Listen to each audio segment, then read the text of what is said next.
안녕하십니까. 8월 30일 월요일 말씀 묵상 함께 시작하겠습니다. 지금 제 목소리가 새롭게 한 주가 또 시작되고요. 또 8월 거의 끝나가고 있습니다. 가을이 성큼 다가온 것 같고요. 이런 상황에서 이런 변화를 겪을 때마다 하나님께서 나와 함께 하시고 나를 이끌고 계시고 모든 것을 합력하여 선을 이루게 하신다는 사실이 얼마나 큰 힘이 되는지 모르겠습니다. 오늘 우리가 로마서 8장 26절에서부터 30절까지 말씀을 함께 다룰 텐데요. 이 말씀을 통해서 주님께서 우리를 책임져 주시고 우리가 정말 믿음으로 나아갈 때에 주님께서 우리의 가장 강력한 구원자가 되어 주신다는 사실을 확인하는 시간이 되었으면 좋겠습니다. 비교적 길지 않은 본문인데요. 이 본문 통해서 주님께서 우리에게 어떤 은혜를 주셨는지 그리고 지금 어떤 은혜를 주시고 계신지를 확인하는 시간 갖겠습니다. 함께 말씀을 보겠습니다.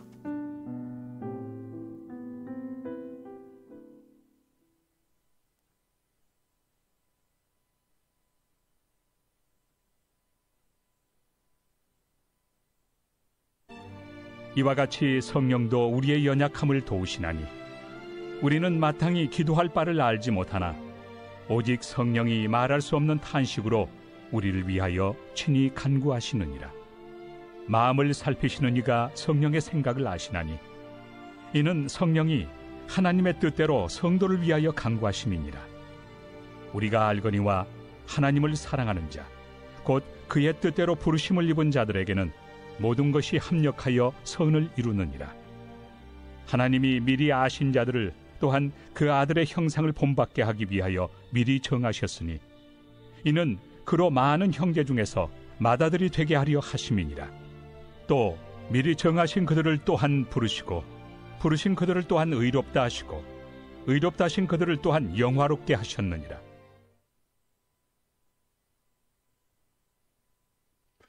네, 지금 계속해서 로마서 개인과 민족의 구원을 다루고 있는 6장과 8장. 이 8장도 거의 끝나가죠? 내일은 8장 끝날 것 같습니다. 자, 그리고 6장에서부터 8장까지의 내용이 개인의 구원. 8장 39절까지입니다. 오늘 30절까지 다루었으니까요. 우리 개인이 아직까지 하나님의 나라가 완성되지 않은 상태에서 하나님께서 우리를 다스리고 계시지만 그러나 하나님의 나라가 완성되지는 않은 상황에서 우리의 구원이 어떻게 실현되는가 그것을 8장이 보여주고 있다고 보시면 되겠습니다. 믿음의 사람들은 어쩔 수 없이 고난을 겪게 되어 있습니다. 왜 그러냐? 예수 그리스도 우리 주님을 따르기 때문이지요. 주님과 함께 죽고 주님과 함께 다시 살아나는 영광, 주님과 함께 연합한 영광을 얻었기 때문에 주님과 함께 고난을 받게 되어 있습니다. 그 고난을 받으면 또한 하나님께서는 더 큰 은혜로 우리와 함께 하십니다. 그러다 보니까 이 하나님의 나라는 정말 역동적이고 그리고 출애굽으로부터 가나안 땅에 들어가기 전까지의 광야 생활과 매우 비슷한 점을 갖게 됩니다. 우리는 주님과 함께 죽음으로써 그 홍해를 가르고 세례를 받은 것과 같은 그 이스라엘 백성들이 광야로 나온 상태와도 같죠. 이제 가나안 땅으로 들어가는 것은 하나님의 완성된 나라로 들어가는 것에 비유를 한다면, 즉 홍해를 건너는 것은 주님을 만나고 구원을 받는 그런 것을 의미한다면, 이제 하나님 나라에 들어가는 것, 그것은 요단강을 건너서 완전한 하나님의 나라에 들어가는 것이라고 볼 수 있겠습니다. 여하튼 이런 것을 통해서 우리는 하나님께서 우리를 어떻게 인도해 가시는가, 예수 그리스도를 믿는 사람들이 어떤 인도를 받는지를 알게 되죠. 그런데 유대인들, 특히 이 당시 그 이스라엘 사람들은 이렇게 생각을 안 합니다. 왜냐하면 이 사람들이 생각하는 것은 이스라엘이라는 부강한 나라를 만드는 것이 중요해요. 그리고 포도나무 아래와 무화과 나무 아래에서 평안히 지내는 것, 그것을 원하는 사람들입니다. 이게 좀 재미있습니다. 이 사람들이 정말 원하는 것이 무엇이다? 포도나무 아래와 무화과 나무 아래에서, 그러니까 열왕기상 4장 25절에 보면 솔로몬이 다스리는 때에 이 땅에서 지금 내가 생명이 붙어 있은 동안에 전쟁을 해서 싸우는 한이 있어도 그 전쟁 때문에 겪는 고난은 있을지 몰라도 그리스도가 십자가를 지고 고난을 당하고 그를 따르는 자들이 그와 마찬가지로 고난을 당하면서 주님의 인도하심을 받는 그런 것은 유대인들은 생각하지 않는 거죠. 하지만 그리스도인들은 예수님을 따르지 않습니까? 유대인들은 하나님 나라를 이루기 위해서 자기네들끼리 뭉쳐가지고 군대를 만들고 그냥 폭력을 사용해가지고 자기 나라를 만들려고 했어요. 하지만 우리는 아니죠. 우리는 혈과 육의 싸움을 하는 사람들이 아니라 영의 싸움을 감당하는 사람들 아니겠습니까? 그리고 육신의 평안이 아니라 영의 안식을 누리기 위해서 노력하는 사람들이죠. 근데 이제 문제는 여기 있습니다. 사람들은 아니 말은 좋은데 과연 그게 어떻게 가능한 일이냐 이런 질문을 품게 됩니다. 이 세상을 한번 살아봐라. 얼마나 죄악이 많고 얼마나 어려운 일이 많고 얼마나 두려운 일이 많은데 하나님과 연합해서 영의 싸움을 감당하고 육신의 평안이 아니라 영의 안식을 누리기를 원하는 그런 삶이 한번 힘들어 봐라. 육신이 힘들면 몸이 힘들면 뭐 영의 안식이고 뭐고 그런 게 어딨냐. 그렇게 이제 말하는 사람들이 있다는 거죠. 그리스도인들이라고 해서 완전히 다른 세상을 살아가고 있는 것은 아니지 않습니까? 이 힘든 세상을 살아가고 있는데 몸이 힘들고 마음이 힘들고 여러 가지 어려운 일들이 생기는데 어떻게 이렇게 육신의 평안을 구하지 아니하고 영의 안식을 누리기를 원한다고 고백하면서 이렇게 담대히 세상으로 나아가서 예수 그리스도를 따르는 삶을 살 수가 있겠어요.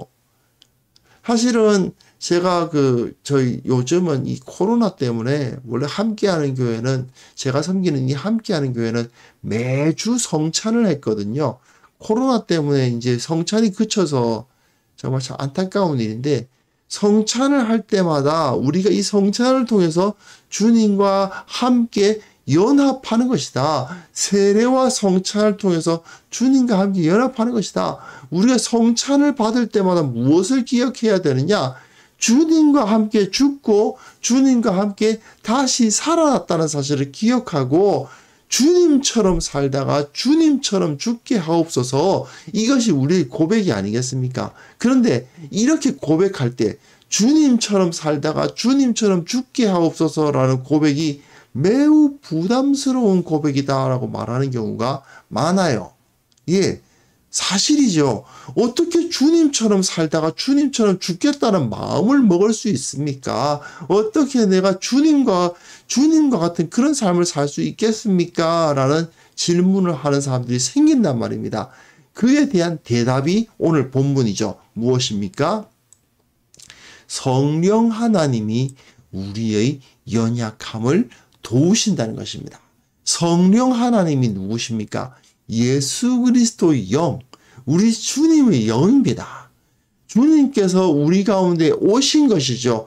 예수님은 승천하셨지만 다시 그 승천하셨던 주님이 땅에 임재하시는데 그 임재하신 모습이 바로 성령입니다. 물론 예수님과 성령님은 서로 독립된 그 위격, 인격이십니다. 그렇기 때문에 예수님과 성령님은 서로 교제하실 수 있는 분이에요. 근데 우리가 삼위일체의 이 신비를 온전히 이해하기가 쉽지 않지 않습니까? 그렇기 때문에 여기서는 이 성령은 곧 예수 그리스도의 영이다. 성령이 우리와 함께 하신다는 것은 예수님이 우리와 함께 하시는 것과 온전히 동일하다. 이 사실을 우리가 믿기만 하면 됩니다. 그때 우리는 어떤 은혜를 받습니까? 마땅히 기도할 바를 알지 못하나 오직 성령이 말할 수 없는 탄식으로 우리를 위하여 친히 간구하신다. 무슨 소리겠어요? 우리가 기도를 하려고 해도 뭘 구해야 될지 모르겠고, 사실 힘든 일 당할 때 그런 경험해 보셨죠? 뭘 기도해야 될지를 모르겠고, 기도가 너무나도 어렵고, 참으로 기도할 힘조차 생기지 않는다고 고백하시는 분들이 있습니다. 그분들이 아니 말이야 힘들 때일수록 기도해야지 무슨 소리냐, 그래가지고 네가 믿는 사람이라고 할 수 있냐, 이렇게 비난받을 수도 있는데 정작 우리 주님은 그렇게 비난하지 않으신다는 겁니다. 사람들은 힘들 때일수록 기도해야지 뭐 하고 있냐라고 판단하고 비난할 수 있어요. 하지만 우리 주님은 그렇게 하지 않으십니다. 왜 그렇습니까?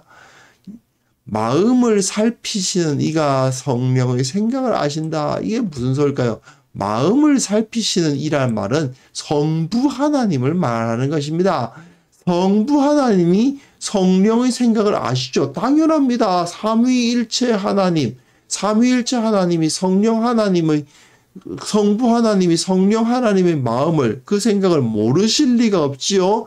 그런데 성령께서는요, 하나님의 뜻대로 성도를 위하여 간구하십니다. 성령 하나님이 우리를 위해서 대신 기도를 해주신다는 겁니다. 나는 기도할 힘조차 없어요. 뭘 기도해야 될지도 모르겠어요.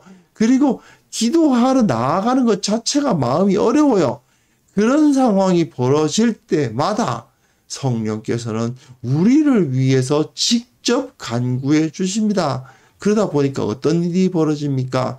하나님을 사랑하는 자, 곧 그의 뜻대로 부르심을 입은 자들에게는 하나님을 사랑하는 자, 믿는 사람을 말하는 것이죠. 온전한 믿음을 가진 사람들은 어떤 사람들입니까? 그의 뜻대로 부르심을 입은 자들입니다. 하나님께서 그들을 불러주셨어요. 근데 이것은 유대인들이 참 좋아하는 표현입니다. 유대인들이 자기 민족을 하나님의 뜻에 의해 부르심을 받은 자들이라고 생각했거든요. 그런데 그의 뜻대로 부르심을 입은 자들이 누구입니까? 유대인들이 아니고 하나님의 백성들, 즉 교회입니다. 예수님을 믿는 사람들이 바로 그의 뜻대로 부르심을 입은 자들이죠. 이 사람들에게는 어떤 은혜가 주어진다고요? 모든 것이 합력하여 선을 이루느니라. 지금은 힘들고 어렵고 고통스러울 수 있지만 그 고통이 결국은 나중에 전화위복의 은혜가 되어서 모두가 하나님의 뜻대로 모든 것이 이루어지다 보니까 지금은 좀 힘들고 지금은 좀 어려운 일이 벌어진다 하더라도 그것이 다 하나님의 뜻 안에 있는 것이다 보니 오히려 행복하고 오히려 영광스럽고 오히려 즐거운 결과를 가져다 준다는 것이죠. 이것이 바로 바울의 가르침입니다. 우리는 잘 못한다. 우리는 엉뚱한 걸 선택한다. 우리는 죄를 짓는다. 그러나 우리 가운데 계시는 성령께서는 우리를 위해서 기도하시고 우리를 깨우쳐 주시고 바른 길로 인도해 가신다. 그러므로 어떤 일이 벌어집니까? 결국 우리의 인생의 마지막은 모든 것이 합력하여 선을 이루는 데까지 이루게 된다. 모든 것이 다 합쳐져서 좋은 것이 이루어진다는 것이죠. 그랬을 때 하나님이 미리 아신 자들이 뭐겠어요? 미리 선택하신 자들인 것입니다. 그 아들의 형상을 본받게 하기 위하여 미리 정하셨다. 이 미리 아신 자들, 미리 정하신 자들이라는 표현도 사실은 유대인들이 좋아하는 말이에요. 유대인들은 하나님께서 미리 이 유대인들을 다른 민족과는 달리 택하셨다고 이제 제가 시력이 좀 안 좋은데 이렇게 약간 가끔 눈이 좀 어지러울 때가 있습니다. 예. 다시요. 유대인들을 하나님께서 택하셨다고 보거든요. 그러니까 자기네들은 택해졌다고 생각해요. 그러니까 할례 받은 우리들은 택함 받은 선택대 받은 민족이다 이렇게 생각한단 말이죠. 그런데 지금 바울은 뭘 말하고 있습니까? 그 아들의 형상을 본받게 하기 위하여 미리 정하셨다. 무슨 소리예요? 예수님을 닮은 사람이 택함 받은 백성이지 유대인이라고 택함 받은 백성이 아니라는 거죠. 이는 그런 많은 형제 중에서 맏아들이 되게 하려 하십니다. 무슨 소리입니까? 예수님이 맏아들. 그리고 그 아들의 형상을 받는 우리들은 전부 예수님 동생들입니다. 그래서 예수님과 함께 형제가 되는 거예요. 그런 놀라운 은혜를 주시는 겁니다. 그래서 하나님은 미리 정하신 그들을 또한 부르시고 부르신 그들을 또한 의롭다 하시고 의롭다 하신 그들을 또한 영화롭게 하셨느니라. 미리 정하신 분을 부르시고 의롭다 하시고 영화롭게 하시는 주님. 그 하나님의 은혜가 여기에 주어지는 것입니다. 여기에서 이 예정론 문제가 좀 있는데요. 미리 정하신 그들. 유대인들은 자기네들이 미리 정해졌다라고 생각하고 나는 미리 정해진 민족이다라고 생각했는데 그리스도인들은 어떻습니까? 이 미리 정해졌다는 것에 대해서 좀 애매한 그게 맞나 싶은 그런 의심을 가지시는 분들이 있어요. 그런데 미리 정해졌으면 누구는 믿고 누구는 안 믿고가 정해져 있다는 얘기 아니냐? 그러면 아무리 전도해봤자 소용없는 거 아니냐? 아무리 전도를 안 해도 결국 하나님께서 미리 정하신 그들을 다 믿게 하실 거 아니냐? 그렇게 말씀하시는 분들이 있는데 이 역시 로마서에서 바울이 왜 이런 이야기를 하였는지에 대한 오해입니다. 바울은 하나님께서 미리 정하셨다는 말을 왜 하고 있겠어요? 하나님의 그 사랑이 변함이 없다는 것입니다. 그런 의미로 쓰여져 있는 거예요. 이게 무슨 소리냐면요. 예를 들어서 이제 이제 남녀가 사귀게 됐다고 합시다. 근데 여자가 바라고 생각해 볼 때는 이제 어떤 남자가 여자한테 가가지고 내가 너 좋아한다 고백을 해가지고 어디 둘이 사귀게 됐어요. 그 참 행복한 나날을 보내고 있는데 여자가 가만 생각해 보니까 이 남자가 나를 좋아할 이유가 없어요. 이 남자는 뭐 지태도 높고 뭐 집안도 잘 살고 능력도 있고 그런데 자기를 보았을 때는 집안도 안 좋고 자기가 뭐 대단한 뭐 능력을 가진 것도 아니고 그렇기 때문에 이 남자가 지금 나를 정말 좋아하는지가 이제 의심스러운 거예요. 왜냐? 내가 이 남자에게 잘해주는 것도 아니고 내가 이 남자에 대해 뭐 걸맞는 어떤 그런 뭐 자격이 있는 것도 아니에요. 그러니까 자꾸 의심을 하게 돼요. 그러니 남자의 사랑을 의심하게 되는 경우가 생기겠죠. 이런 경우에 근데 알고 보니 그래서 이 여자가 이 남자에게 가서 진짜 나를 사랑하는 것이 맞느냐 이제 확인을 해보니까 이 남자가 뭐라고 말하냐면 사실은 나는 너를 내가 유치원생일 때부터 너를 좋아했다. 그렇게 말하는 거예요. 무슨 뜻인지 이해가 되십니까? 나이가 들어서 서로 사귀게 됐는데 알고 보니 이 남자는 이 여인을 자기가 어릴 때부터 지금 20살 넘게까지 자라올 때까지 계속 일편단심 이 여자의 한 명만 바라보고 좋아해 오고 있었던 거예요. 그러다가 결국은 이제 나이 먹고 해서 나 너 좋아한다 이렇게 해가지고 사귀게 됐단 말이죠. 그럼 이 남자는 어떻습니까? 그야말로 어릴 때부터 이 여자 한 명만 좋아했어. 이게 미리 정하신 거예요. 미리 정하신 거. 예전부터 우리 식으로 말하면 이 여인들 입장에서 10년 전부터 15년 전부터 나만 짝사랑해오던 남자가 나를 좋아한다고 고백을 하고 나도 그 사람이 좋아서 사귀는 거라고 생각해 보세요. 어떻습니까?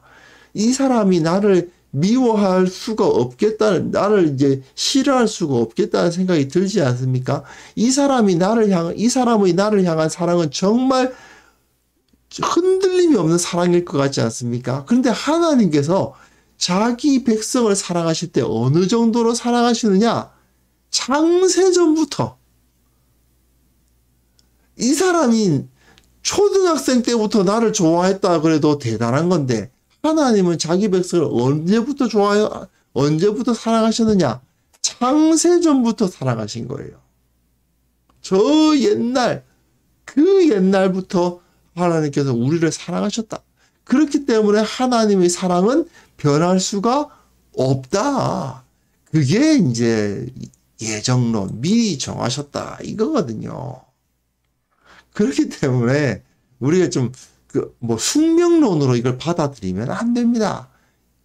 하나님의 사랑이 너무나도 확실하다 하는 그 이야기를 하고 있을 뿐입니다. 우리가 이방인이지만, 우리가 죄를 짓지만, 우리가 하나님 보시기에 완벽하지 않지만, 여전히 하나님은 우리를 사랑하시고, 우리를 부르시고, 우리를 의롭다 하시고, 우리를 영화롭게 하실 것이다.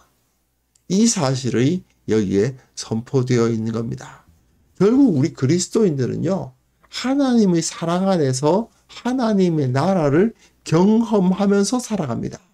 지금은 물론 하나님의 나라가 완성되지 않았습니다. 하지만 우리가 믿음을 가지고 살아가다 보면 고난도 경험하지만 그 가운데에 하나님의 나라, 그 천국을 맛볼 수 있게 되는 것입니다.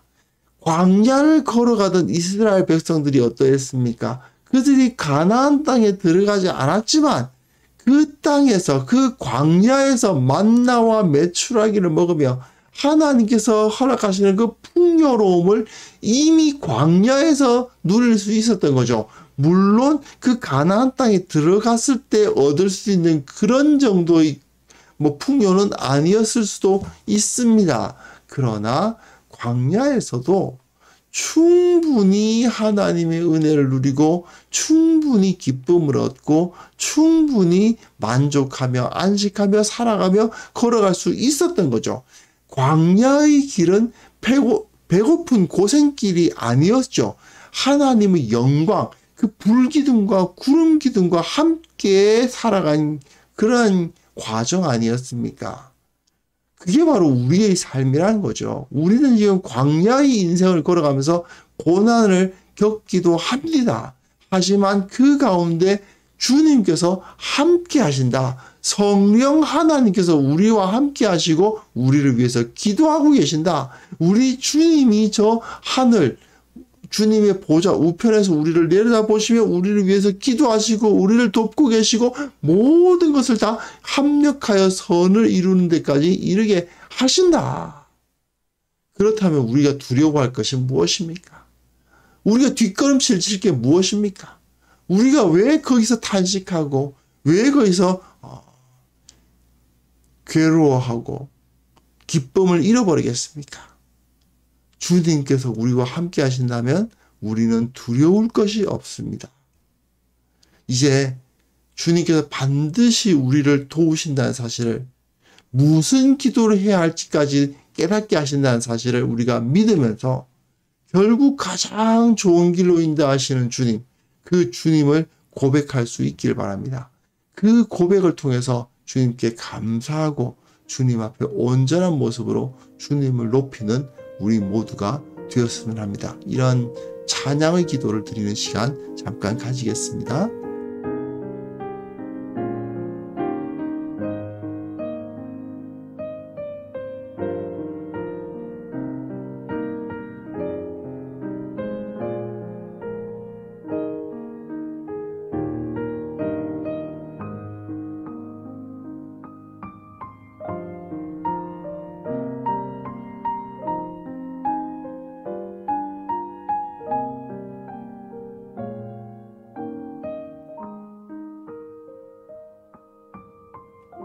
하나님 아버지, 우리가 믿음 생활 하다가 고난을 겪기도 합니다. 그러나 주님께서 우리에게 더 큰 은혜, 더 놀라우신 그 은총으로 채워주신다는 것을 믿고 또한 경험하게 하옵소서. 기쁨이 충만하게 하시고 은혜를 경험하여서 은혜를 간증하는 그런 성도들이 다 될 수 있도록 도와주시옵소서. 아버지 하나님, 성령께서 우리와 함께 하신다는 사실을 정말 경험할 수 있기를 바랍니다. 이 확신이 필요합니다. 주님께서 모든 어려움을 다 바꾸사 전화위복의 은혜를 누리게 하신다는 사실을 깨닫게 하여 주옵소서. 참으로 이것을 통해서 주님을 높이고 모든 어려움 능히 이길 수 있는 참된 강력한 신앙 우리가 다 가질 수 있도록 도와주옵소서. 아버지, 온 세계에 믿음으로 말미암아 고난당하는 수많은 성도들이 있습니다. 그 사람들 주님께서 찾아가 주시고 위로하여 주시고 새 힘을 불어넣어 주시고 주님께서 그들을 통해서 하나님께서 영광을 받으시고 그들이 정말 그 가운데 번영함으로 말미암아 하나님의 나라가 세워지는 것이 그런 역사를 우리가 보게 하여 주옵소서. 아버지, 또한 새 한 주가 시작했습니다. 이제 곧 가을이 시작될 것 같습니다. 이번 한 주도 주님께서 함께 하시고 주님께서 능력 주시고 흔들리지 않게 하시고 주님께서 주시는 그 충만함 가운데 거하는 우리 모두가 되게 하여 주옵소서. 주님께 영광을 돌리옵고 예수 그리스도 이름으로 기도합니다. 아멘.